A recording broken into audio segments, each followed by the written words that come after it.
بسم اللہ الرحمن الرحیم۔ سبحان اللہ رب العالمین والصلاة والسلام علی خاتم الانبیاء محمد مصطفیٰ صلی اللہ علیہ وسلم۔ بسم اللہ الرحمن الرحیم۔ الحمد للہ رب العالمین الرحمن الرحیم مالک یوم الدین ایاک نعبد و ایاک نستعین اہدنا الصراط المستقیم صراط الذین انعمت علیہم غیر المغضوب علیہم ولا الضالین آمین۔ خواتین و حضرات السلام علیکم۔ آج ہم انشاءاللہ سورہ آل عمران کی 61 آیت سے لے کر اور 70 آیت تک کا مطالعہ کریں گے۔ اس سے پہلے کی سٹنگ میں ہم نے یہ نوٹ کیا تھا کہ اللہ تعالیٰ نے عیسیٰ علیہ السلام کے بارے میں بتایا تھا کہ عیسیٰ علیہ السلام کا جو بیسک میسج تھا وہ یہ تھا کہ اللہ ہی ان کے بھی رب ہیں اور دوسرے لوگوں کے بھی رب ہیں اور یہی سیدھا راستہ ہے۔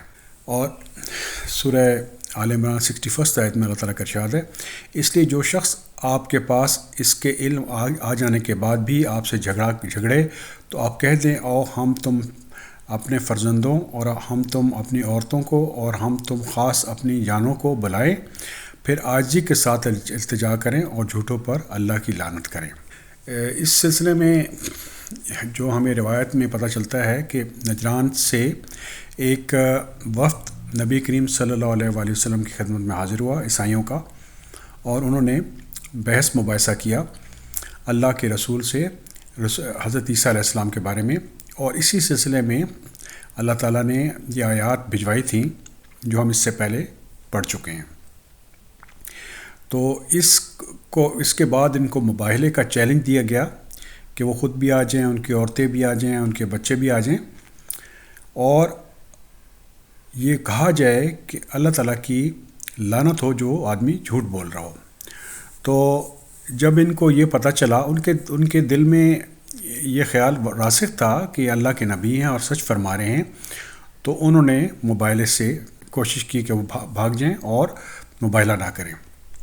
اس طریقے سے حق جو تھا وہ اسٹیبلش ہو گیا کہ وہ اپنے پرنسپل سٹانس سے پیچھے ہٹ گئے اور انہوں نے مباہلہ نہیں کیا۔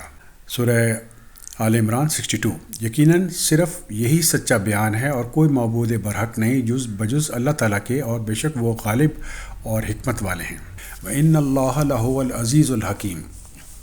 تو خواتین حضرات، یہ قرآن بہت واضح طریقے سے ہمیں بتا رہا ہے کہ یہ سچا قصہ ہے اور اللہ تعالیٰ کے سوا کوئی خدا نہیں ہے، اور اللہ تعالیٰ العزیز الحکیم ہے۔ جیسے ہم پہلے بھی پڑھ چکے ہیں، 18 آیت میں اللہ تعالیٰ نے یہ شہادت دی ہے کہ لا الہ الا هو العزیز الحکیم، اور یہ بہت خوبصورت نام ہے اللہ تعالیٰ کے۔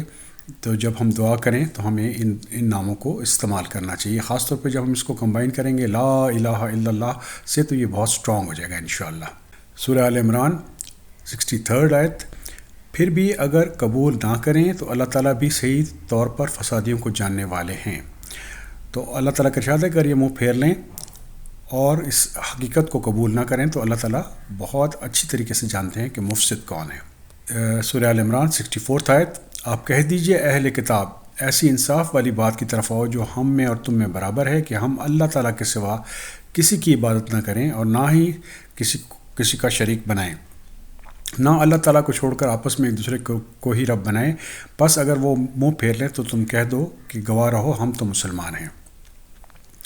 تو یہ اللہ تعالیٰ نے اہل کتاب کو یہ کہا تھا کہ جو بیسک کامن ہمارے اندر کلمہ تھا وہ لا الہ الا اللہ، کہ ہم اللہ تعالیٰ کو چھوڑ کر کسی اور کی عبادت نہیں کریں گے اور اللہ تعالیٰ کے ساتھ شرک نہیں کریں گے، اور نہ ہی اپنے لوگوں کو کسی کو رب کا درجہ دیں گے۔ یہاں پہ رب کا درجہ دینے سے مراد یہ ہے کہ جو آدمی حلال اور حرام کے فیصلے کرنا شروع کر دے تو گویا آپ نے اس کو اللہ رب العالمین کی جگہ دے دی۔ تو اگر وہ منہ پھیر لیں تو آپ یہ گواہی ضرور دے دیجئے کہ ہم مسلم ہیں۔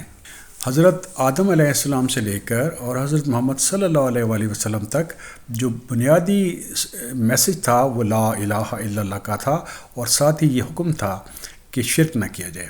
اور جہاں پہ بھی اس آیت میں بھی اہل کتاب کو یہی کہا جا رہا ہے کہ اگر باقی چیزوں پہ آپ اتفاق نہیں کرتے تو کم از کم یہاں پر اتفاق کر لیں کہ اللہ کے سوا کوئی اور عبادت کے قابل نہیں ہے اور شرک نہ کریں۔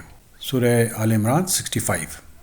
اے اہل کتاب، تم ابراہیم کے بابت کیوں جھگڑتے ہو حالانکہ تورات و انجیل تو ان کے بعد نازل کی گئیں، کیا تم پھر بھی نہیں سمجھتے؟ تو یہاں پہ بہت لاجیکل طریقے سے اللہ تعالیٰ نے فرمایا ہے کہ ابراہیم علیہ السلام کے بارے میں اہل کتاب جھگڑتے تھے کہ وہ ہمارے دین پر ہیں اور انہی کو ہم ابراہیم علیہ السلام کو فالو کر رہے ہیں، جبکہ اللہ تعالیٰ کا ارشاد ہے کہ تورات اور انجیل تو بہت بعد میں اتری، تو کیا تم عقل استعمال نہیں کرتے؟ ابراہیم علیہ السلام کے بارے میں قرآن ہمیں جو بتاتا ہے کہ وما کان من المشرکین، اور وہ اپ رائٹ مسلم تھے، حنیف مسلم تھے۔ سورہ آل عمران 66۔ سنو، تم لوگ اس میں جھگڑ چکے کہ جس کا تمہیں علم تھا، پھر اس کے بارے میں کیوں جھگڑتے ہو جس کا تمہیں علم ہی نہیں ہے، اور اللہ تعالیٰ جانتے ہیں تم نہیں جانتے۔ تمام اس کائنات کا جو علم ہے وہ اللہ رب العالمین کے پاس ہے، اسی لیے اللہ تعالیٰ نے فرمایا کہ جو تمہارے پاس علم تھا وہاں پہ تو تم بحث کر رہے ہو، لیکن جس چیز کے بارے میں تمہارا علم ہی نہیں ہے تو تم کیسے اس کے بارے میں بحث کرتے ہو؟ سورہ آل عمران 67۔ ابراہیم تو نہ یہودی تھے نہ نصرانی، بلکہ وہ ایک خالص مسلمان تھے اور مشرک نہ تھے۔ تو یہاں پہ آپ نوٹ کیجئے خواتین حضرات، جو حضرت ابراہیم کی جو اسپیشل پراپرٹی اللہ پاک نے مینشن کی ہے وہ ہے حنیف مسلم، اپ رائٹ مسلم، وما کان من المشرکین، اور وہ مشرکوں میں سے نہیں تھے۔ تو اگر ہم نے حضرت ابراہیم علیہ السلام کا راستہ اختیار کرنا ہے تو ہمیں حنیف مسلم بن جانا چاہیے اور مشرکین میں سے نہیں ہونا چاہیے۔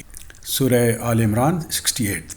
سب لوگوں سے زیادہ ابراہیم سے نزدیک تر وہ لوگ ہیں جنہوں نے ان کا کہنا مانا، اور یہ نبی ہیں جو لوگ ایمان لائے۔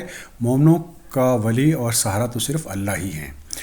تو ابراہیم علیہ السلام پر اگر کلیم کسی کا بنتا تھا تو وہ حضرت محمد صلی اللہ علیہ وآلہ وسلم کا بنتا تھا، اور ان لوگوں کا تھا جو ان پر ایمان لائے، کیونکہ یہ حنیف مسلم تھے اور یہ شرک نہیں کرتے تھے۔ اور جیسے کہ ہم نبی کریم صلی اللہ علیہ وآلہ وسلم کی زندگی کا مشاہدہ کریں تو ہمیں پتہ چلتا ہے کہ پہلے 13 سال صرف اور صرف توحید اور آخرت کا ہی انہوں نے پرچار کیا، اور آخر مرتے دم تک نبی کریم صلی اللہ علیہ وسلم لوگوں کو یہ ہدایت کرتے رہے کہ وہ شرک نہ کریں، اور جو آدمی شرک نہیں کرے گا وہی سیدھے راستے پہ ہوگا۔ اور اللہ تعالیٰ جو ہیں وہی مومنین کے دوست ہیں، سہارا ہیں اور پروٹیکٹر ہیں۔ سورہ آل عمران 69۔ اہل کتاب کی ایک جماعت چاہتی ہے کہ تمہیں گمراہ کر دیں، دراصل وہ خود اپنے آپ کو گمراہ کر رہے ہیں اور سمجھتے نہیں۔ تو جو اہل کتاب تھے، یہودی اور عیسائی، ان کی یہ خواہش تھی کہ نبی کریم صلی اللہ علیہ وآلہ وسلم اور مسلمانوں کو راہ سے بھٹکا دیں، حالانکہ جو آدمی حق پہ ہو اور جس کو اللہ رب العالمین کی سپورٹ حاصل ہو اس کو بھٹکایا نہیں جا سکتا۔ بنیادی طور پہ وہ اپنے آپ کو دھوکہ دے رہے تھے اور ان کو اندازہ نہیں تھا۔ سورہ آل عمران 70 آیت۔ اہل کتاب، تم باوجود قائل ہونے کے پھر بھی دانستہ اللہ کی آیات کا کفر کیوں کر رہے ہو؟ تو یہ جو اہل کتاب تھے، ان کا جو بہت بڑا جرم تھا وہ یہ تھا کہ انہیں پتہ تھا کہ یہ قرآن اللہ رب العالمین کی طرف سے آیا ہے، لیکن انہوں نے ضد کی وجہ سے، نبی کریم صلی اللہ علیہ وسلم اور مسلمانوں کی ضد کی وجہ سے اللہ تعالیٰ کی آیات کا انکار کر دیا، جبکہ انہیں اس چیز کا علم تھا۔ وہ شہادت دے رہے تھے کہ اللہ رب العالمین کے علاوہ کوئی خدا نہیں ہے۔ تو یہ اللہ تعالیٰ کی آیات کو کفر کرنا ایک بہت بڑا گناہ ہے، اور اللہ تعالیٰ سے دعا ہے کہ ہمیں اللہ تعالیٰ اپنی آیات پر قائم کریں، ہم اس مومنین بنیں اور کفر کرنے والوں میں سے نہ بنیں۔ الحمدللہ رب العالمین۔